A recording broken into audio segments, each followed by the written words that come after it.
ಒಂದು ಹೆಣ್ಣಿನ ಅವಮಾನ, ಒಂದು ಭೀಕರ ಶಪಥ ಮತ್ತು ಅದರ ಪರಿಣಾಮವಾಗಿ ನಡೆದಂತಹ ಇತಿಹಾಸದ ಅತ್ಯಂತ ಭಯಾನಕ ಯುದ್ಧ. ಮಹಾಭಾರತದ ಕುರುಕ್ಷೇತ್ರ ಯುದ್ಧಕ್ಕೆ ಕಾರಣ ಯಾರು ಗೊತ್ತೇ? ರಾಜರು ಅಲ್ಲ, ಸೇನೆಗಳು ಸಹ ಅಲ್ಲ. ಆ ಯುದ್ಧದ ಹಿಂದಿದ್ದು ಒಬ್ಬ ಹೆಣ್ಣು, ಅದು ದ್ರೌಪದಿ. ಅಗ್ನಿಯಿಂದ ಜನಿಸಿದ ಈ ಮಹಾರಾಣಿ ತನ್ನ ಜೀವನದಲ್ಲಿ ಅನುಭವಿಸಿದ ಅನ್ಯಾಯ ಮತ್ತು ಅವಮಾನಗಳಿಂದ ಇಡೀ ಕುರು ವಂಶವನ್ನೇ ನಾಶ ಮಾಡಿದ್ಲು. ಆದರೆ ಪ್ರಶ್ನೆ ಏನಂದ್ರೆ, ಈ ದ್ರೌಪದಿ ಯಾರು? ಅವಳು ಯಾಕೆ 5 ಪಾಂಡವರನ್ನ ವಿವಾಹವಾಗಿದ್ದು? ಅವಳ ಅವಮಾನ ಹೇಗೆ ಮಹಾಯುದ್ಧಕ್ಕೆ ಕಾರಣವಾಯಿತು? ಇಂದು ನಾವು ತಿಳಿದುಕೊಳ್ಳೋಣ ಬನ್ನಿ. ಅಗ್ನಿ ಕನ್ಯೆ ದ್ರೌಪದಿಯ ಸಂಪೂರ್ಣವಾದಂತಹ ರೋಚಕ ಕತೆ ಇಂದು ನಿಮಗಾಗಿ. ಅದಕ್ಕೂ ಮುನ್ನ ಯಾರೆಲ್ಲ Mallikarjuna creative world YouTube channel ಅನ್ನ ಸಬ್ಸ್ಕ್ರೈಬ್ ಆಗಿಲ್ಲ, ಸಬ್ಸ್ಕ್ರೈಬ್ ಆಗಿ ಬೆಲ್ ಐಕಾನ್ ಅನ್ನ ಕ್ಲಿಕ್ ಮಾಡಿ. ಯಾರೆಲ್ಲ ಸಬ್ಸ್ಕ್ರೈಬ್ ಆಗಿದ್ದೀರಾ, ನಮ್ಮ ಒಂದು ಫ್ಯಾಮಿಲಿ ಒಳಗಡೆ ಇದ್ದೀರಾ, ಅವರೆಲ್ಲರೂ ಕೂಡ ಥ್ಯಾಂಕ್ ಯು ಸೋ ಮಚ್.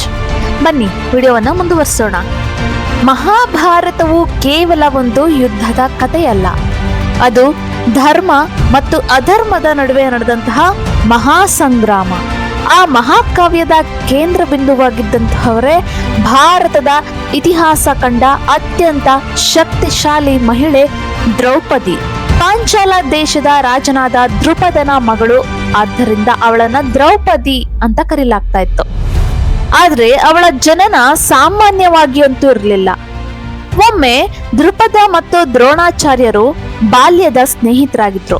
ಆದ್ರೆ ಕಾಲ ಕಳೆದಂತೆ ದ್ರುಪದ ರಾಜನಾದ. ಒಂದು ದಿನ ದ್ರೋಣ ಸ್ನೇಹಿತನಾದಂತಹ ದ್ರುಪದನ ಬಳಿ ಸಹಾಯ ಕೇಳೋದಕ್ಕೆ ಬರ್ತಾರೆ. ದ್ರುಪದ ಅವನನ್ನ ಅವಮಾನಿಸ್ತಾನೆ. ಸ್ನೇಹ ಕೇವಲ ಸಮಾನರ ನಡುವೆ ಮಾತ್ರ ಇರುತ್ತೆ ಅಂತ ಹೇಳ್ಬಿಡ್ತಾನೆ. ಈ ಅವಮಾನದಿಂದ ಕೋಪಗೊಂಡಂತಹ ದ್ರೋಣ ತನ್ನ ಶಿಷ್ಯನಾದ ಅರ್ಜುನನ ಮೂಲಕ ದ್ರುಪದನನ್ನ ಸೋಲಿಸ್ತಾನೆ. ಅರ್ಧ ರಾಜ್ಯವನ್ನ ಕಳೆದುಕೊಂಡ ದ್ರುಪದನ ಮನದಲ್ಲಿ ಭೀಕರವಾದಂತಹ ಸೇಡು ಹುಟ್ಟುತ್ತೆ. ಆಗ ದ್ರುಪದ ಒಂದು ಯಜ್ಞವನ್ನ ಮಾಡ್ತಾನೆ, ಪುತ್ರಕಾಮೇಷ್ಟಿ ಯಜ್ಞ ಅಂತ. ಆ ಯಜ್ಞದ ಅಗ್ನಿಯಿಂದ ಮೊದಲು ಹುಟ್ಟಿದವನೇ ವೀರ ಯೋಧ ದೃಷ್ಟದ್ಯುಮ್ನ, ಮತ್ತು ಆ ಅಗ್ನಿಯಿಂದಲೇ ಜನಿಸಿದವಳು ಅದ್ಭುತ ಸೌಂದರ್ಯವತಿಯಾದಂತಹ ದ್ರೌಪದಿ. ಅವಳು ಜನಿಸಿದ ಕ್ಷಣದಲ್ಲೇ ಒಂದು ದೈವಿಕ ಧ್ವನಿ ಕೇಳಿಸುತ್ತೆ, ಈ ಕನ್ಯೆ ಕುರುವಂಶದ ನಾಶಕ್ಕೆ ಕಾರಣವಾಗ್ತಾಳೆ ಅಂತ. ಆ ಮಾತುಗಳು ಮುಂದೆ ಸತ್ಯವೂ ಕೂಡ ಆಗುತ್ತೆ. ಹಾಗಾದ್ರೆ ದ್ರೌಪದಿ ಯಾಕೆ 5 ಪಾಂಡವರನ್ನ ವಿವಾಹವಾಗ್ತಾಳೆ ನೋಡೋಣ. ಇದು ಕೇವಲ ಕುಂತಿಯ ಮಾತಿನ ಪರಿಣಾಮನ ಅಷ್ಟೇ ಅಲ್ಲ, ಯಾಕಂದ್ರೆ ಇದರ ಹಿಂದೆ ಜನ್ಮ ಜನ್ಮಾಂತರದ ರಹಸ್ಯ ಕೂಡ ಇದೆ. ಪುರಾಣಗಳ ಪ್ರಕಾರ ತನ್ನ ಹಿಂದಿನ ಜನ್ಮದಲ್ಲಿ ದ್ರೌಪದಿ ಇಂದ್ರಸೇನೆ ಅಥವಾ ನಲಾಯಿನಿ ಎಂಬ ಮಹಾಪತಿವ್ರತಿಯಾಗಿರ್ತಾಳೆ. ಅವಳ ಪತಿ ಮುದ್ಗಲ ಋಷಿಗೆ ಕುಷ್ಠ ರೋಗ ಬಂದರೂ ಸಹ ಆಕೆ ಅತ್ಯಂತ ಭಕ್ತಿಯಿಂದ ಆತನ ಸೇವೆಯನ್ನ ಮಾಡ್ತಾಳೆ. ಅವಳ ಭಕ್ತಿಗೆ ಮೆಚ್ಚಿದಂತಹ ಋಷಿ ಆಕೆಗೆ 5 ವಿಭಿನ್ನ ಯೌವನದ ರೂಪಗಳಲ್ಲಿ ದೈಹಿಕ ಸುಖವನ್ನ ನೀಡುವ ವರವನ್ನ ಕರುಣಿಸ್ತಾನೆ. ಮತ್ತೊಂದು ಜನ್ಮದಲ್ಲಿ ಅವಳು ವಿವಾಹವಾಗ್ದಲೇನೆ ಹಾಗೆ ಒಂಟಿಯಾಗಿ ಉಳಿಬೇಕಾದಂತಹ ಪರಿಸ್ಥಿತಿ ಬರುತ್ತೆ. ಆಗ ಅವಳು ಪತಿಯನ್ನ ಪಡೆಯೋದಕ್ಕೆ ಸಾಕ್ಷಾತ್ ಪರಶಿವನ ಕುರಿತು ಕಠಿಣ ತಪಸ್ಸನ್ನ ಮಾಡ್ತಾಳೆ. ಶಿವ ಪ್ರತ್ಯಕ್ಷನಾದಾಗ ಅತ್ಯಂತ ಭಾವುಕಳಾದಂತಹ ಆಕೆ ಉತ್ಸಾಹದ ಭರದಲ್ಲಿ, ನನಗೆ ಸರ್ವಗುಣ ಸಂಪನ್ನನಾದ ಪತಿ ಬೇಕು, ಪತಿ ಬೇಕು ಎಂದು 5 ಬಾರಿ ಕೇಳ್ಕೊಳ್ತಾಳೆ. ಆಗ ಶಿವ, ನೀನು 5 ಬಾರಿ ಪತಿಯನ್ನ ಕೇಳಿದೀಯಾ, ಮುಂದಿನ ಜನ್ಮದಲ್ಲಿ ನಿನಗೆ 5 ಪತಿಯರು ಲಭಿಸುತ್ತಾರೆ ಅಂತ ವರವನ್ನ ಕೊಟ್ಬಿಡ್ತಾರೆ.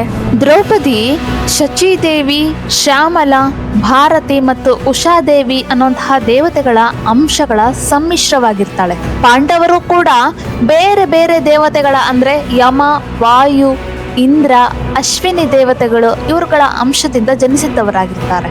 ಹಾಗಾಗಿ ದ್ರೌಪದಿ ಪಾಂಡವರನ್ನ ಮದ್ವೆ ಆಗಿ ಬರ್ಬೇಕಾದಂತಹ ಪ್ರಸಂಗ ಮಹಾಭಾರತದಲ್ಲಿ ಬರುತ್ತೆ. ದ್ರೌಪದಿಯ ಸ್ವಯಂವರದ ದಿನ ಹತ್ರ ಆಗುತ್ತೆ. ಆಕಾಶದಲ್ಲಿ ತಿರುಗ್ತಾ ಇದ್ದಂತಹ ಯಂತ್ರದ ಮೇಲಿದ್ದ ಮತ್ಸ್ಯದ ಕಣ್ಣನ್ನ ನೀರಿನಲ್ಲಿ ಬೀಳುವ ನೆರಳು ನೋಡಿ ಹೊಡೆಯುವಂತಹ ಸವಾಲು ಅದಾಗಿರುತ್ತೆ. ಅತ್ಯಂತ ಪ್ರಬಲ ಯೋಧನಾಗಿದ್ದಂತಹ ಕರ್ಣ ಬಿಲ್ಲನ್ನ ಎತ್ಕೊಂಡಾಗ ದ್ರೌಪದಿ ಆತನನ್ನ ಸೂತಪುತ್ರ ಅಂತ ಕರೆದು ವಿವಾಹ ಆಗೋದಕ್ಕೆ ನಿರಾಕರಿಸ್ತಾಳೆ. ಕೊನೆಯದಾಗಿ ಬ್ರಾಹ್ಮಣ ವೇಷದಲ್ಲಿ ಬಂದಂತಹ ಅರ್ಜುನ ಮತ್ಸ್ಯ ಭೇದನ ಮಾಡಿ ದ್ರೌಪದಿಯನ್ನ ಗೆಲ್ತಾನೆ. ಹಾಗೂ ಅರ್ಜುನ ದ್ರೌಪದಿಯನ್ನ ಗುಡಿಸ್ಲಿಗೆ ಕರ್ತಂದು ತಾಯಿ ಕುಂತಿಗೆ, ನೋಡು ತಾಯಿ, ನಾವು ಏನು ತಂದಿದ್ದೇವೆ ಅಂತ ಅಂದಾಗ ಕುಂತಿ ಹಿಂತಿರುಗಿ ನೋಡೋದಿಲ್ಲ. ಅದ್ರ ಬದಲಾಗಿ ಅವಳು ಒಂದು ಮಾತನ್ನ ಹೇಳ್ಬಿಡ್ತಾಳೆ, ತಂದಿರೋದನ್ನ 5 ಕೂಡ ಸಮಾನರಾಗಿ ಹಂಚ್ಕೊಳ್ಳಿ ಅಂತ ಆಜ್ಞಾಪಿಸ್ಬಿಡ್ತಾಳೆ. ತಾಯಿಯ ಮಾತು ಮತ್ತು ಶಿವನ ವರದಂತೆ ದ್ರೌಪದಿ 5 ಪಾಂಡವರ ಪತ್ನಿ ಆಗ್ಬೇಕಾದಂತಹ ಪ್ರಸಂಗ ಬಂದ್ಬಿಡುತ್ತೆ. ಪಾಂಡವರು ಇಂದ್ರಪ್ರಸ್ಥ ಎಂಬ ಮಾಯಾನಗರಿಯನ್ನ ನಿರ್ಮಿಸಿದಾಗ ದ್ರೌಪದಿಯೇ ಆ ವಿಶಾಲ ಸಾಮ್ರಾಜ್ಯದ ಆರ್ಥಿಕತೆಯನ್ನ ಮತ್ತು ಖಜಾನೆಯನ್ನ ನಿರ್ವಹಿಸುವ ಜವಾಬ್ದಾರಿಯನ್ನ ಹೊತ್ತಿರ್ತಾಳೆ. ತನ್ನ ಅರಮನೆಯಲ್ಲಿದ್ದಂತಹ 100,000ಕ್ಕೂ ಹೆಚ್ಚು ದಾಸಿಯರ ಹೆಸರು ಮತ್ತು ಅವರ ಕೆಲಸಗಳ ಸಂಪೂರ್ಣ ಮಾಹಿತಿ ಅವಳಿಗಿರುತ್ತೆ. ಒಮ್ಮೆ ದುರ್ಯೋಧನ ಇಂದ್ರಪ್ರಸ್ಥದ ಮಾಯಾ ಸಭೆಯನ್ನ ವೀಕ್ಷಿಸೋದಕ್ಕೆ ಬಂದಾಗ ನೆಲ ಅಂತ ಅಂದ್ಕೊಂಡ್ಬಿಟ್ಟು ನೀರಿನ ಕೊಳದಲ್ಲಿ ಬಿದ್ಬಿಡ್ತಾರೆ.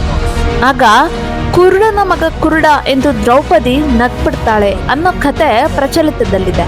ಆದ್ರೆ ಮೂಲ ಸಂಸ್ಕೃತ ಮಹಾಭಾರತದ ಪ್ರಕಾರ ಅಲ್ಲಿ ನಕ್ಕಿದ್ದು ದ್ರೌಪದಿ ಅಲ್ಲ, ಬದಲಿಗೆ ಭೀಮ ಮತ್ತು ಅರ್ಜುನ ಅಂತ ಇದೆ.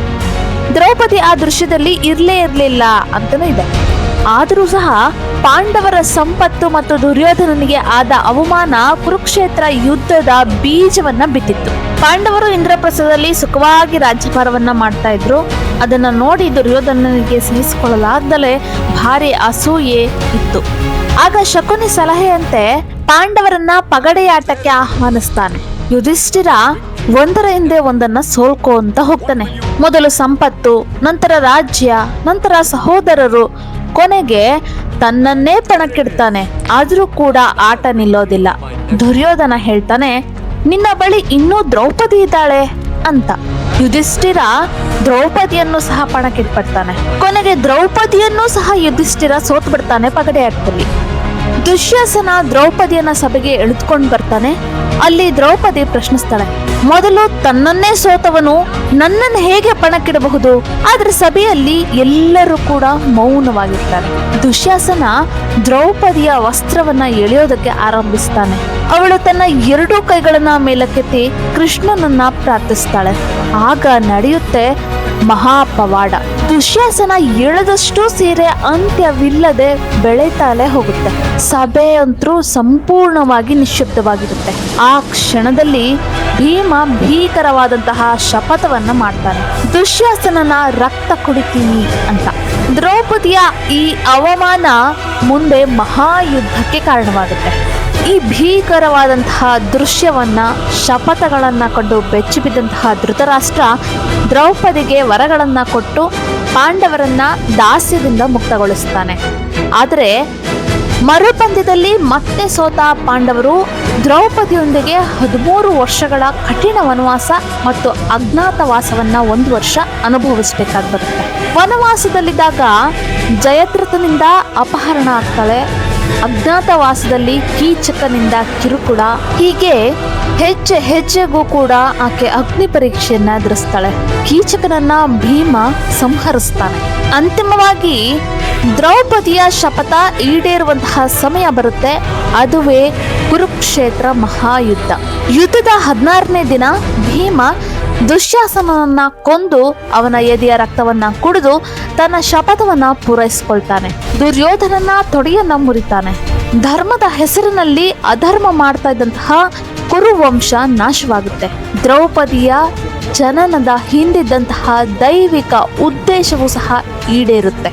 ಯುದ್ಧದ ನಂತರ 36 ವರ್ಷಗಳ ಕಾಲ ಸುಭೀಕ್ಷವಾಗಿ ರಾಜ್ಯಭಾರವನ್ನ ಮಾಡದಂತಹ ಪಾಂಡವರು ಕೊನೆಗೆ ಲೌಕಿಕ ಜೀವನವನ್ನ ತ್ಯಜಿಸಿ ಸ್ವರ್ಗದ ಕಡೆಗೆ ಮಹಾಪ್ರಸ್ಥಾನ ಬೆಳೆಸ್ತಾರೆ.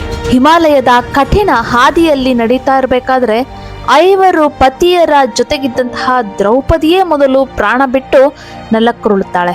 ಭೀಮ, ಅಣ್ಣ, ದ್ರೌಪದಿ ಏಕೆ ಮೊದಲು ಬಿದ್ಲು ಅಂತ ಕೇಳಿದಾಗ ಯುಧಿಷ್ಠಿರ, ಅವಳು ನಮ್ಮ 5 ಪತ್ನಿಯಾಗಿದ್ರೂ ಸಹ ಅವಳ ಹೃದಯದಲ್ಲಿ ಅರ್ಜುನನ ಮೇಲೆ ಸ್ವಲ್ಪ ಹೆಚ್ಚಿನ ಒಲವಿತ್ತು. ಅದೇ ಅವಳ ಪತನಕ್ಕೆ ಕಾರಣ ಅಂತ ಉತ್ತರಿಸ್ತಾನೆ. ದ್ರೌಪದಿ ಕೇವಲ 5 ಗಂಡಂದಿರ ಪತ್ನಿಯಾಗಿರಲಿಲ್ಲ. ಆಕೆ ಭಾರತೀಯ ನಾರಿ ಶಕ್ತಿಯ ಅಗ್ನಿ ಜ್ವಾಲೆಯಾಗಿದ್ದು. ಪುರುಷ ಪ್ರಧಾನ ಸಮಾಜದಲ್ಲಿ ತನ್ನ ಹಕ್ಕುಗಳಿಗಾಗಿ ತನ್ನ ಮೇಲಾದಂತಹ ಅನ್ಯಾಯದ ವಿರುದ್ಧ ಸಿಡಿದೆದ್ದು ಇಡೀ ಆರ್ಯಾವರ್ತದ ನ್ಯಾಯ ವ್ಯವಸ್ಥೆಯನ್ನೇ ಪ್ರಶ್ನಿಸಿದ ಧೀರ ಮಹಿಳೆ ಆಕೆ. ಒಂದು ಹೆಣ್ಣಿನ ಕಣ್ಣೀರು ಮತ್ತು ಅವಳ ಮೇಲಿನ ದೌರ್ಜನ್ಯ ಇಡೀ ಸಾಮ್ರಾಜ್ಯವನ್ನೇ ಹೇಗೆ ಭಸ್ಮ ಮಾಡಬಲ್ಲದು ಅನ್ನೋದಕ್ಕೆ ದ್ರೌಪದಿಯೇ ಜೀವಂತ ಉದಾಹರಣೆ. ವೀಕ್ಷಕರೇ, ಇದು ಬೆಂಕಿಯಲ್ಲಿ ಹುಟ್ಟಿ ಬೆಂಕಿಯಂತೆಯೇ ಬದುಕಿದಂತಹ ದ್ರೌಪದಿಯ ನೈಜ ಕತೆ. ಈ ವಿಡಿಯೋ ನಿಮಗೆ ಇಷ್ಟವಾಗಿದ್ರೆ ಒಂದು ಲೈಕ್ ಮಾಡಿ. ಲೈಕ್ ಮಾಡೋದ್ರಿಂದ ನಮಗೆ ಮುಂದಿನ ವಿಡಿಯೋ ಮಾಡೋದಕ್ಕೆ ಪ್ರೋತ್ಸಾಹ ಸಿಗುತ್ತೆ. ಹಾಗೂ ಈ ವಿಡಿಯೋವನ್ನ ಸ್ನೇಹಿತರಿಗೆ, ಸಂಬಂಧಿಕರಿಗೆ, ನಿಮಗೆ ಯಾರಿಗೆಲ್ಲ ಈ ವಿಡಿಯೋವನ್ನ ಶೇರ್ ಮಾಡಬಹುದು ಅಂತ ಅನ್ನಿಸ್ತಿದೆ ಅವರೆಲ್ಲರಿಗೂ ಕೂಡ ಶೇರ್ ಮಾಡಿ ಅಂತ ಹೇಳ್ತಾ, ಯಾರೆಲ್ಲ ಇನ್ನೂ ನಮ್ಮ ಚಾನಲ್ನ ಸಬ್ಸ್ಕ್ರೈಬ್ ಮಾಡ್ಕೊಂಡಿಲ್ಲ, ಸಬ್ಸ್ಕ್ರೈಬ್ ಮಾಡ್ಕೊಂಡು ನಮ್ಮ ಫ್ಯಾಮಿಲಿಗೆ ನೀವು ಕೂಡ ಒಬ್ರು ಮೆಂಬರ್ ಆಗಿ.